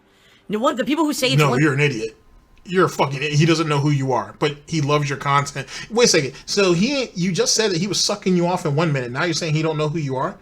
Is he a hoe too? Is he a whore? I don't understand. Because now I'm really confused. 1 minute, though, he was big upping you and your content and shit, and he was going to give you a fair shot. Next minute, he don't know nothing about you. Knowing damn well that Quartering watches Detractor content. I think he's admitted to doing so also. But he doesn't know who you are. Shut the fuck up. Or people who wanted to hear him literally say defamatory things about me. Well, what about this defamatory meme? Well, how is he going to say anything defamatory about you if he don't know you? Insulting defamatory thing, that are all untrue. So, what he You mean like how he asked you where your load went? He knew about that, and that was spread by a bunch of detractors. But he don't know who you are, though. Okay. He took questions that were more neutral questions, that were things that I could honestly answer, and made an entertaining interview. Wait. He took neutral questions that I could answer. But he don't know you, so what questions... So, wait a second. He don't know you, so what aggressive or defamatory questions would he have been able to ask you if he don't know you? You see how you're kind of killing your own argument? You shouldn't have used the word neutral. You shouldn't have done that, because now you kind of fucked yourself. Because now you're kind of admitting that he does know who you are, and he gave you softball questions. Hurtful. Would have been insult, insult, insult, insult, insult. The people who say it was one-sided, all they wanted was insults. They didn't want anything that was legitimate discussion or anything that was intelligent. They just wanted constant insults, and that's why they didn't like the interview. So guess what? Fuck those people. Who cares? Who wants to cater to people who only want constant insults? They can go fuck themselves. My mouth is full of salt. Macho Man Sandy Yeah, Rhapsody, we should. He's right. Why would the quartering want to put out a piece of entertaining content that could have given him the praise of at least one side of the DSP sphere in some way, shape, or form, and a bunch of views and a bunch of money? Be the person to go out there and white knight for DSP. Not only did you pay him, allegedly, but you gave him a bunch of questions that you knew he could answer, that you knew blatantly were lies, because you watched Detractor content and see how it all plays itself out. Sure, do it all for Phil Burnell's benefit and no one else. So the quartering took, I guess, one of the rare nights that he's not drinking boxed wine to go ahead and have an interview with Phil, so he could paint Phil in a positive light. He was going to do it. Phil was a charity case. So think about it this way. The quartering goes out of his way. He puts his boxed wine to the side. He puts the aching of his gout to the side and decides, you know what? I'm going to do a video. I'm going to do a charity interview with Dark Side Phil. And to only reinforce that, I'm going to pay him a little bit of money too, because that is the suspicion that, the quartering paid him to do that interview. And I'm going to go ahead and be a charity case for him. I'm going to give back to all the fellow gamers out there, because Dark Side Phil, who he doesn't know, which the quartering doesn't know anything about, by the way, is someone who needs that little bit of help. He needs that bit of an oomph. And I want to make sure I can give that to him. Does that really make sense to any of you guys? Does that really even sound right? That's what we're going with. That's the scenario. And then Phil, being a hoe, went ahead and found one person who was willing to be nice to him and possibly, allegedly, throw some money at him. And so he was ready to do an interview. Not to try to clear up the air, not to clear up his own name, not to try to tell his side of the story, because he was nice to me in a video, so I thought I'd do an interview with him. Sure. Okay. Okay. Oh, fuck. I said, fair enough, a single parent. I'm a single parent. I work full-time, pick up my kids from daycare, prepare dinner. I don't go to the gym, but I work out an hour a day, and you said you need help to raise kids. What about the gym? What about the gym? What about it? Look. What about the gym? Look at me. What about the gym? Look at how angry he got over that. And you can see that side piggy tit too. Why are you so angry about this? Why does he get angry about the smallest dumb shit? You look horrible. You need to leave. You need to get out of your house and just get some fucking sun. On top of the fact that the gym would do you well.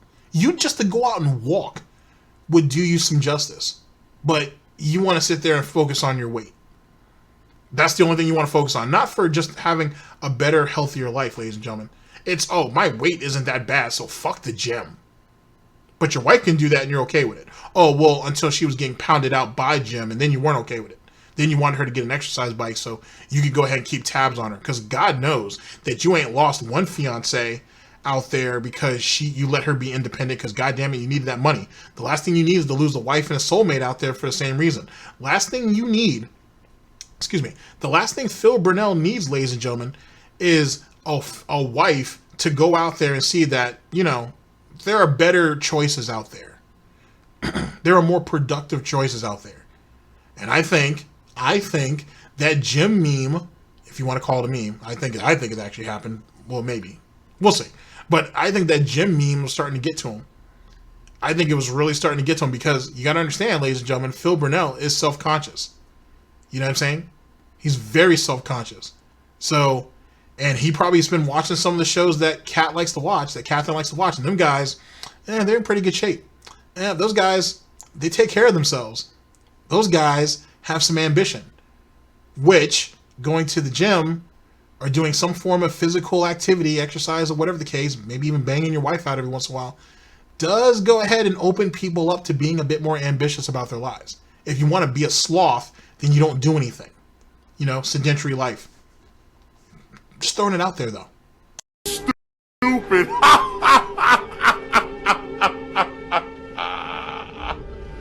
Dude, I look so stupid. I look like a fat fuck. Wow. This is not old school Phil from 10 years ago who was grossly overweight by a ridiculous amount. Look at him. He talks all that shit about how... Remember, ladies and gentlemen, we're talking all this shit about our... Let's see here. Yeah, there we go. About our perseverance and our success. Running a successful business for 10 years. This, that, and the third. But now we're going to cannibalize that and shit on him for his weight. His work ethic and everything is cool. How he built DSP Enterprises is fine. But we're going to cannibalize the man now. Or the pig. You know what I'm saying? Or the pork roast or pork butt. We're going to go, since he likes things sorted up his butt anyway. He wants to go ahead and cannibalize that to make a point now. I don't need to go to the gym because I'm not as fat as I used to be. What the fuck do I need to go to the gym for? It took me 10 years to drop all that weight, ladies and gentlemen. You want me to go to the gym now and get sweaty? I can sweat in my office. Right, Phil? Look at how angry he is. That, ladies and gentlemen, is the face of an angry, angry pig. Can't shake everything off. Modern Phil is like, I'm almost skinny. I'm not even kidding. Like, I'm almost skinny. Almost skinny? I'm almost skinny. Oh, if that's not the thoughtish thing I've heard, I don't know what is. I'm almost skinny. Almost skinny. That's good. That's real good. I don't overeat. I don't do... You guys are thinking of pictures of me and me from back in the day when I used to do constant vlogging, when I was like, brrr, and bloated face and everything. You know, those back in the day, I used to... No, this is with my lifestyle. This is not exaggeration. Just listen to this shit. I would wake up in the morning and eat something completely unhealthy, whether it was... Yes, because it's not like Phil exaggerates or lies to you guys in any way, shape, or form. Like one of those microwave bacon, egg, and cheese sandwiches, or I would go out and grab like a bacon, egg, and cheese from a local place that would do them. I would go DSP tries it. Work, have a cup of coffee, then probably have 2-3 more cups of coffee with sugar and everything in it. At lunch, don't forget about the energy drinks and stuff. Hey, don't do that. Let's not start changing the lore up right away. The energy drinks galore. Don't get it twisted. Don't be stupid. Energy drinks all day, every day. I would eat something completely unhealthy, fast food, or go to like a deli and get a giant deli sandwich with fucking fatty meats and shit. Then I would go work the rest of the day, more coffee, more sugar in my body. Then on the way home... A deli sandwich is unhealthy? Really?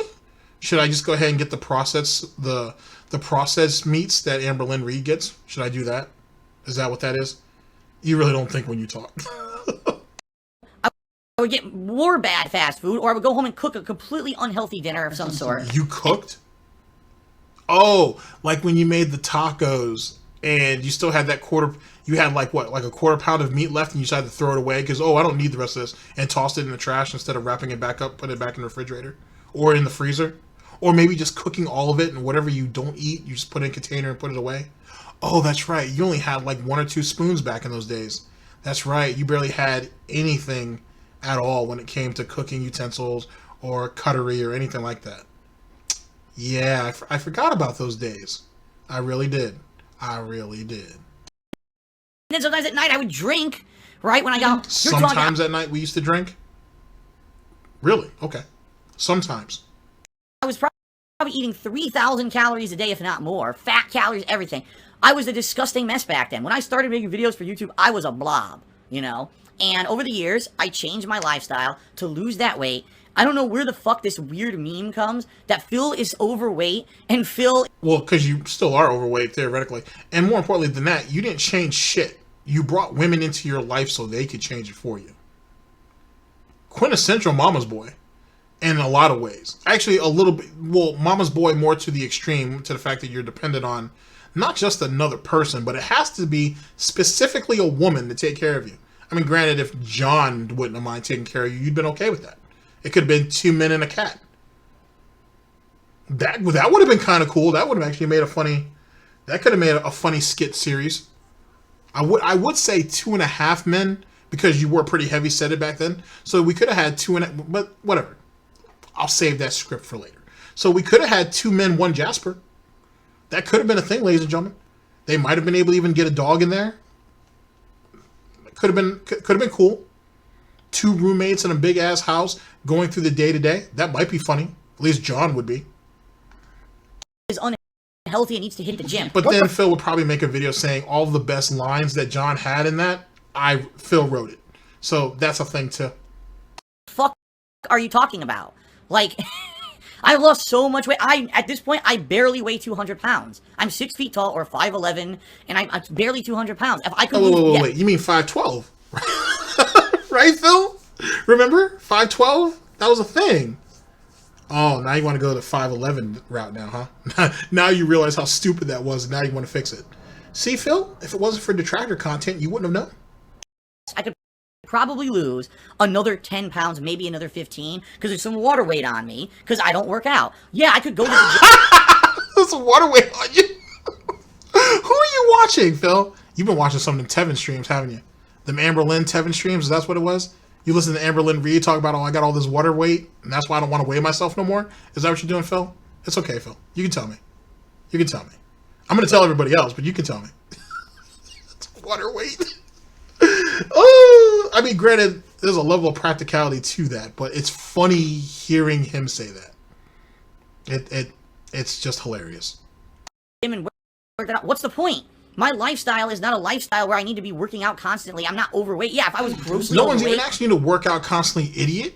You could just go walking every couple days if you don't want to do it every day. You probably should. But you could do that a couple days a week.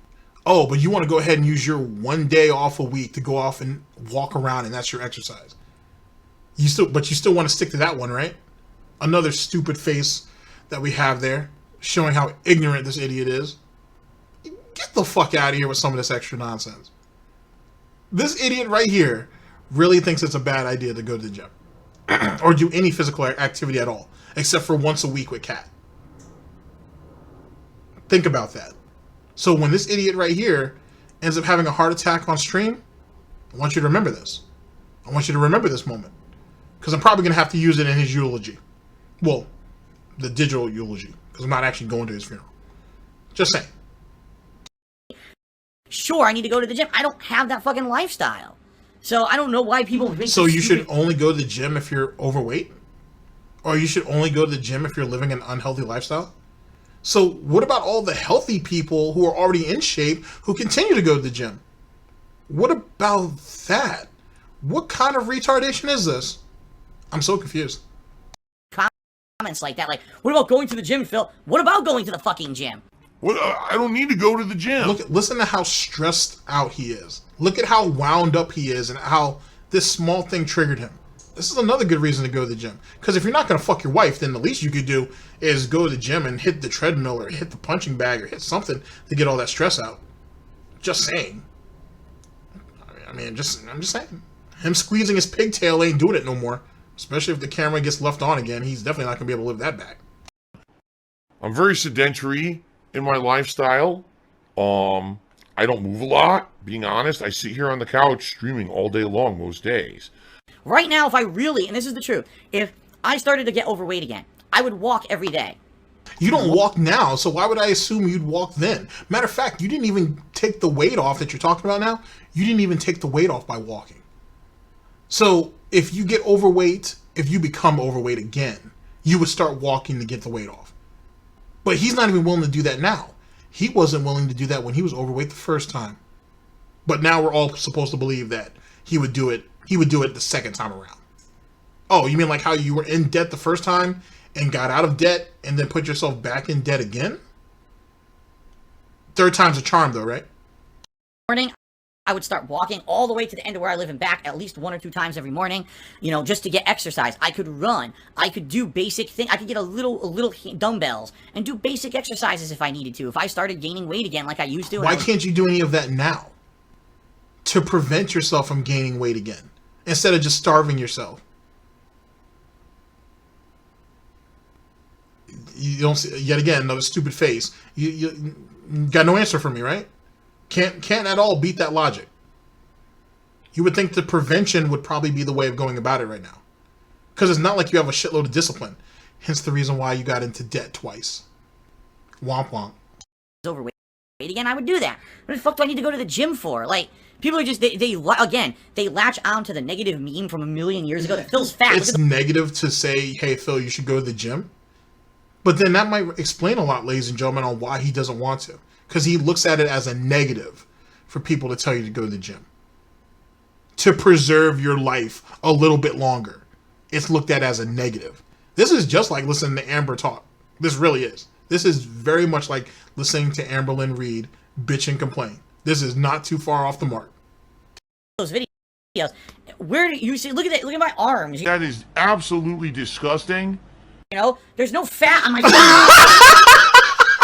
Look at this. Look at this. Oh shit. Look at this. 37.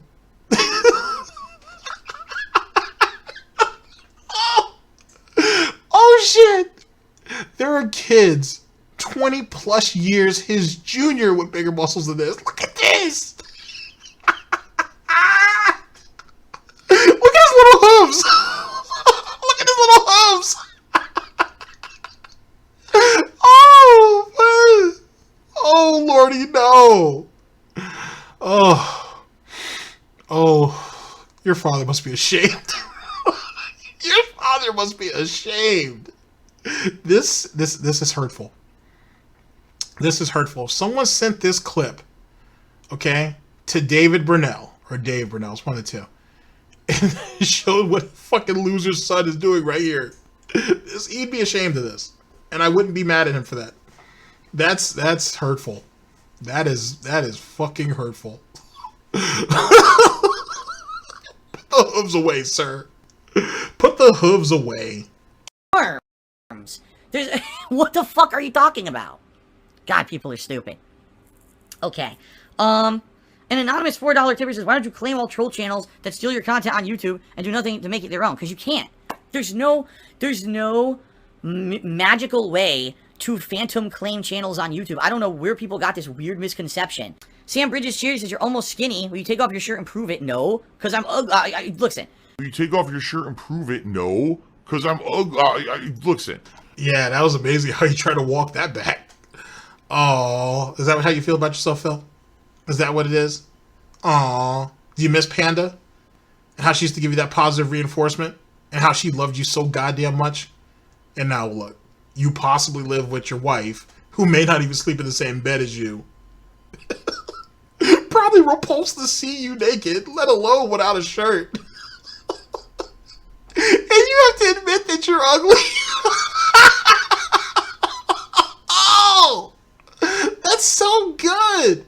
And the funny thing is that he didn't say Twitch TOS first. He just said, cause I'm ugly. Oh, that's hurtful. That's hurtful, Wilbert. I'm sorry. It's okay, though. We're just going to go ahead and turn you into pork ribs and bacon now. Okay? And pork chops, too. Don't worry. We're going to end the suffering for you. I know. No one wants to look at an ugly little pig. But I promise you, we're going to season you right. More than Catherine does. And you're going to be delicious, despite how ugly you are. It's okay, Phil. We got you. Oh, that's so good. Just because I'm almost skinny doesn't mean I'm attractive. I'm not gonna fucking take off my shirt. By the way, that's not allowed on Twitch. Guys being topless on Twitch apparently is against the rules. Which is, I don't know, I think that's stupid. Not that I would ever take my shirt off. But no, I'm not gonna take my fucking shirt off and show you my hairy. Oh, Phil, who do you like looking at topless on stream? Uh-oh. What former male streamer were you watching that used to go around topless that now has, that apparently doesn't tickle you anymore? It's okay, Phil. Phil, it's 2019. You can be open about these things, buddy. You can be open about these things. Oh, that's good. That's real good. Disgusting body. Froggin's cheered. He says, what's a typical day for you start to finish? You have any special morning rituals to start your day? Anything special to end the day? No. Nothing special. Wake up, use the bathroom, wash up, whether it's full shower or sometimes I just wash up with like a washcloth or whatever, because usually I take a shower at night. Go downstairs with my wife. And if we're hungry, we'll have breakfast. Typically, I don't have breakfast. Most of my usually just have a coffee or a meal water. Play with Jasper a bit, give him fresh food. Then after maybe about 20 minutes, gotta get up here, get ready for. Wait, okay. If I understand that you're home all day. Don't think that's lost upon me. You're home all day. I get it. You only take one shower a day. With all the fucking free time this idiot has, you only take one shower a day, and then. I want to press event this. He has a 3-hour break in between his morning stream and his night stream.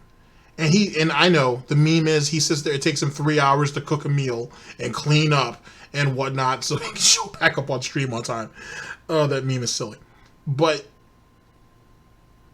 think about all the days that he complains about how hot it is in that office and he's sweating and he feels sticky and all of this. And he's like that all day. And he usually, and he may take a shower at night. Oof. God bless Panda. God bless Panda and the bullshit she put up with. God, dog. Stream.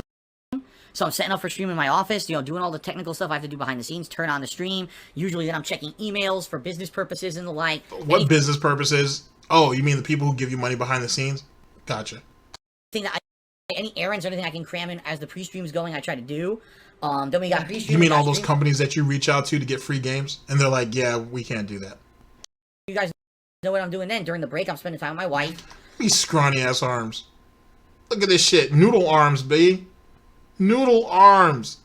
Not even a hint of definition in this shit. It's just one large appendage. That's it. If it wasn't for the bend of his elbow, you wouldn't have been able to tell the difference. Oh wow. But I don't need to go to the gym though. Hurtful. After the stream, I'm uploading. I'm still usually in my office for about another half an hour after any stream goes off the air because I'm uploading videos to YouTube, updating the schedule or whatever I need to do. Talking to the mods, looking at the chat, on nights that Tevin's restreaming you, seeing what Tevin has to say towards the end. Yeah, I know. Typically, we'll go downstairs, eat dinner. Sometimes it's with Kat, sometimes it's not. It depends on if she works that day. On a normal day, she's usually off to work, so I have to eat, clean up, wash the dishes, clean up the kitchen, make sure Jasper's not getting in any kind of trouble, which sometimes he does. And then usually errands, cleaning the house, taking out the trash, that kind of stuff. Washing clothes, the big one, washing clothes, because Kat's not home a lot to do it, so I have to wash a lot of the clothes. Kat's not home enough to do it, so washing clothes is an errand? The fuck are you talking? This ain't back in the olden days and shit, back in your day. You put everything in, you set it, and you forget it. You can... If you are not able to wash clothes and do something else, which is called multitasking, Phil. If you can't do laundry and do something else, you got problems. Because it's not like you sit in front of the washing machine, Phil, and wait for it to go through the different cycles. It does that on its own. And who has ever said laundry is a hassle? Laundry should be the easiest part of your day. I've heard people bitch about dusting. We know you don't do that. I've heard people bitch about vacuuming. We definitely know you don't do that. So what else do you have to do? The only thing left is laundry, for the most part, and maybe cleaning out the cat box or the litter box. And I don't even think you do that. But he says laundry is the worst part. We're talking about somebody who does nothing. Literally, Catherine takes care of everything. She literally just stepped into Panda's shadow. But when he has to do laundry, it's a hassle. Fuck out of here. And everything. I'm glad I caught that. I'm really glad I caught that laundry thing. Because, ladies and gentlemen, a little bit of piggy lore for you. When Panda left, Phil didn't even know how to work the washing machine. He had to figure out how to work the washing machine after Panda left. I want you guys to think about that. I want that to soak in. For those of you who already know it, rejoice. Amazing!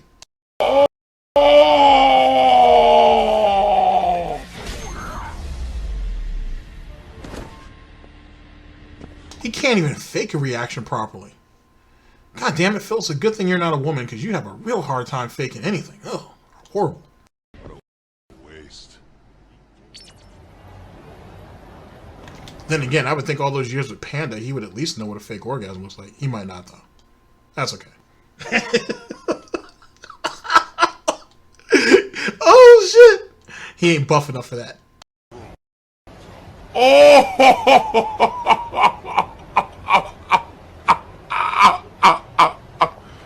Oh my god! Not exciting stuff, not stuff you want to hear about. Paying bill, shit behind the scenes. Nothing super exciting. Sometimes I get like an hour between the streams where I'll be able to watch like an hour of wrestling or something like that. Okay? It takes you 2 hours to cook a meal. Eat it, and clean up. When in actuality, anybody with any level of common sense, you basically do dishes as you go. How many different pieces of pieces of kitchenware, sorry, do you think he actually goes through? The way he makes it sound like he's cooking himself a 5-star meal every day with multiple courses. He's acting like he's using multiple pots and pans because when he makes his meals, right, he's sitting there, we've got a meat or a fish, we have a pasta, then we have a sauce, then we have a soup. He makes it sound like it's all these things when in actuality he's probably just microwaving some shit up. Or he's eating some turkey burgers or some shit. That's one pan. And he could literally wash that the moment he's done with it. Jesus Christ. Stream my second stream. After my second stream, again, another half an hour usually of setting videos up, uploading, and then usually after that is when I shower. Tonight, actually, when I finish the stream, I'm showering. Woo!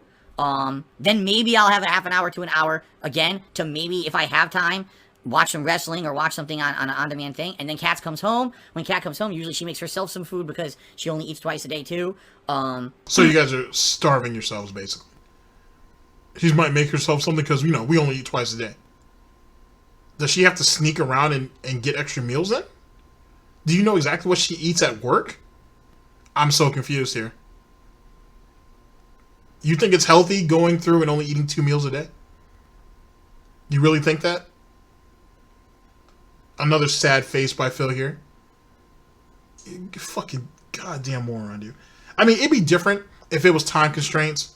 You don't have a lot of money. There's different, there's different things that go into this, right? But for Phil, it's just laziness. He doesn't eat well because he don't know how to eat well. And he's too lazy to learn. That's amazing to me. Let me give you guys a quote that was given to me by one of my older brothers, who probably got it from somewhere, but it don't matter because it applies. Cooking and eating well is a lot like fucking. It's like good sex. If you're lucky, you're going to be able to do it all of your life, if not the rest of your life. You might as well do it well. For whatever reason, that didn't translate to our little piggy friend here. That's amazing. Live well, eat well. You know what I'm saying? Swing for the fences in everything you do, inside and outside the bedroom. Axe, milk, and cookies. But who wants to live mediocre? Not everybody's going to be well known. Not everybody's going to be famous. But Jesus Christ, you can make an impression every day for your own life. You know what I'm saying? You don't have to brag about that. You don't have to announce that. You should just try to live the best life you can. But for Phil, someone else needs to cook that meal extravagantly. Someone else has to take care of that laundry.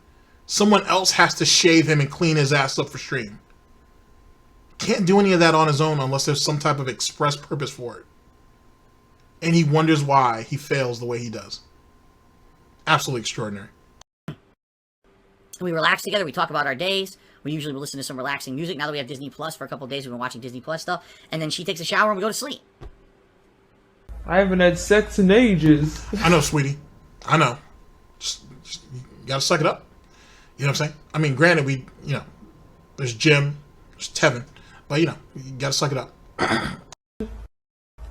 Mingo Domingo is now $20. Now listen to what he's trying to do. Listen to how stupid this guy thinks I am. He's trying to put me into a trap. So let's read word for word what he says. With what you said about the gym, is Kat considered overweight or fat then? Why is she still going to the gym? So literally what he's trying to get me to get trapped into saying is that I said that going to the gym, you would only do that if you're overweight or fat. So if my wife went to the gym, it means that she's overweight or fat. Are you a fucking idiot? No, actually, you fell for the bait just the way you're supposed to. Because it's funny how Catherine has a job, right? And she can still find the time to work out, and you're home all fucking day, and you find reasons not to. And you did say that, if I was to gain weight or get overweight again, I would finally go ahead and walk, or I might buy some equipment, or I might actually do something. After you're already overweight or about to become overweight. So it makes one wonder, well, what does Catherine think about it? Because you didn't talk a whole lot about the gym when Panda was there. Nah, you fell for exactly what they wanted you to fall for. You don't even see it. He doesn't even see the snare. He doesn't even see the snare at all. Seriously, how dumb can you be? First of all, you tipped me $1. You sent me money. to make a comment. He sent you 60-something cent. Who cares? Remember? $1 doesn't mean a whole lot. You only walk away with like 60+ cents. Is that what you're angry about? Not stupid enough to fall for. No, my wife is not fat, but my wife enjoys working out. She tells me when she works out, it burns calories. It makes her feel energetic and healthy and better. It actually gets her into like a positive mood when she does it. If she's in a bad mood and she works out, she feels a little better. But because of our schedules and because of her job over the last year, she hasn't been able to get to the gym. That's why we were trying to get her a fucking exercise bike that didn't work out. Did you want to do So, yet again, so Catherine sees all the benefits of working out. And you don't want to strive for any of those things yourself? You see how much of an idiot that makes you look? And that's just me just kind of scratching the surface. That's me being kind of lazy and giving you the bare minimum. You could go ahead and branch off in that shit in all kinds of directions. But Phil's the valedictorian, ladies and gentlemen. Phil's the genius here. whenever she had some free time, jump on an exercise bike and get some exercise. And by the way, if that thing had worked out, I probably would have used it too. Like, no lie. If that thing worked out, I probably would have been using it just like her. We would have all. How do you figure when you said you just told us how you have so little time to do anything? You made it damn near sound like you barely had time to shower, but you did have an hour and a half for wrestling though. But now all of a sudden, if it had worked out, you probably would have used it too. No! Another stupid look by our friend DSP there. That's called the far off lie. You know what I'm saying? He's literally trying to construct something to shield himself with because he ain't let all these people into his hug box and it's all just falling apart left and right. Can't do a goddamn thing about it. Look at him. What a goddamn nut. But the thing was a piece of shit. Lol. And at this point, we looked for other bikes. We can't find The thing was a piece of shit, despite the fact that I was the one to put it together, and he fucked it up. I want you to think about that for a minute. It was a piece of shit, even though he was required to put it together. He did, and he fucked it up. Piece of shit, though. Like brick and mortar. He should have paid the extra $70 or $80 to have someone assemble it for him then. To see what they're like, and we don't trust just ordering something off the internet anymore after the fiasco that happened. So looks like so did you cancel Amazon then, idiot? Here we go. So another grown man clown explaining right here. That's what I like to call this piece here. Yeah, did you cancel Amazon then? If we don't trust ordering anything anymore, we're not gonna do that though, right? Yeah, that would be crazy. Hence the reason why he has that look on his face. Oh well. It's funny, right? So when outside of the people that are generally in my group when it comes to this DSP shit, right? Have any of you ever tried to explain DSP's nonsense to someone who doesn't follow DSP or any of this internet shit? I have. And the first thing they say is it's not possible. It's not possible that anybody conducts themselves like this. In 15 seconds, grab my phone or bring it to my office, put on YouTube and be like, here you go. I'll be back in 15 minutes. And the first thing they say is, this can't be real. It's a joke, right? Like, this is just a massive fucking meme, right? This is like some long-term shit where it's going to be a gotcha type moment. Nope. Nope. This is how he lives his life every day. Every day. And then I just show him some of the channels. I showed them the channels of some of the nonsense who follow his nonsense. And they're like, wow. Just, it can't be real. It's real. It's true. It's definitely true. Oh, can't even survive in the real world. Can't he, and that's something he can control, ladies and gentlemen. His health, he can control because he has nothing but time on his hands. And he's giving you reasons why he's not going to. And this is someone, allegedly, has a chronic health issue that he still ain't told us about. But this is how he wants to conduct himself. This is how he's going to preserve himself.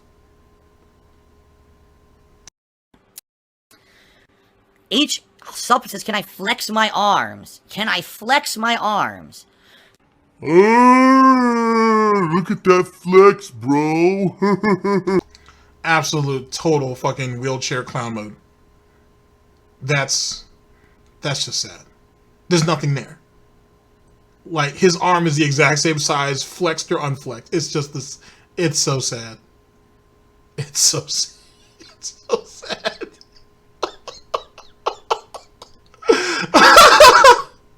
It's so sad. And so for some of you out there, right, who are like, does he really need a hand cart? Yeah. Yeah, he does. I think it's justified.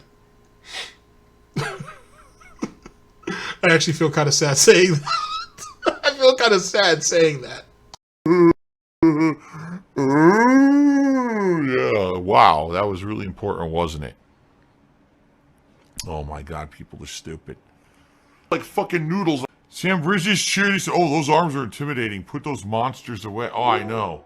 You can tell I lift very heavy things all day. I pick things up and I put them down all day long, right? Her. Alright. Well, ladies and gentlemen, I think that's going to be it for tonight. Wow, thank you so much, everyone, for the crazy support. It seems like every time that I do an impromptu talking to you kind of stream like this, for some reason, people are, like, super supportive. I feel like I feel like Kat's arms are bigger than his. I feel like Catherine's arms and shoulders, especially those first couple times she was on the IRL streams, were bigger than his. Damn shame. And then, I don't understand why these impromptu, you know what I'm saying, talking streams are doing so well. Oh, like a detractor hasn't told you, or many detractors haven't told you that maybe if you did more IRL streams or just streams where you let people have ask you questions, you would get paid more money to do so than your shitty game streams. Sure. Alright, whenever I have an opportunity to do it, I will.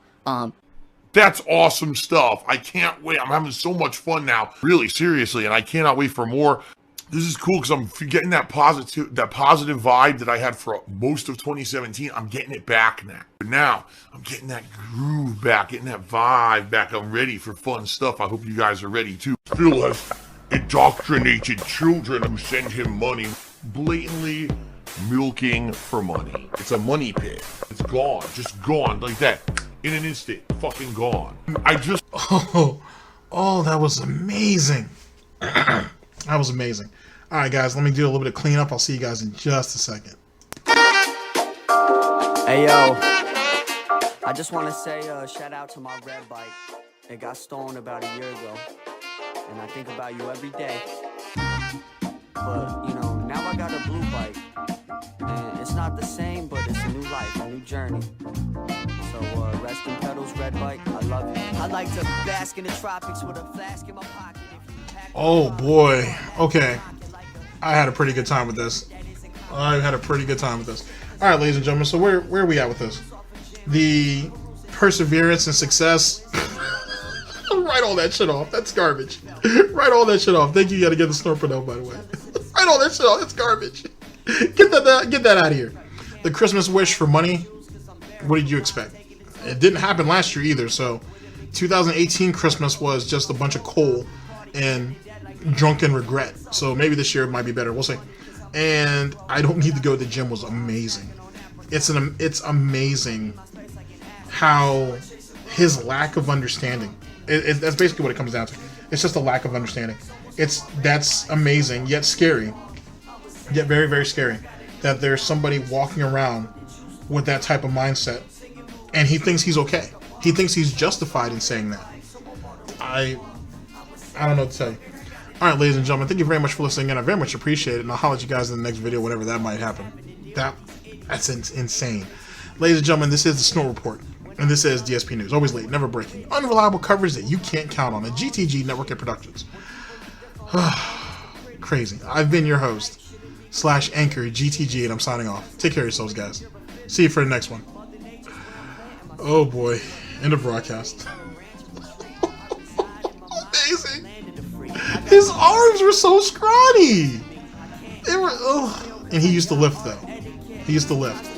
Wow. I've come to the conclusion my bike is my best friend. My worst enemies tend to be dead. And in the sun, chasing rum with the juice of a plum. In the singing mood, the drinking booze like a bomb. Someone stole my red bike, so I bought a blue one.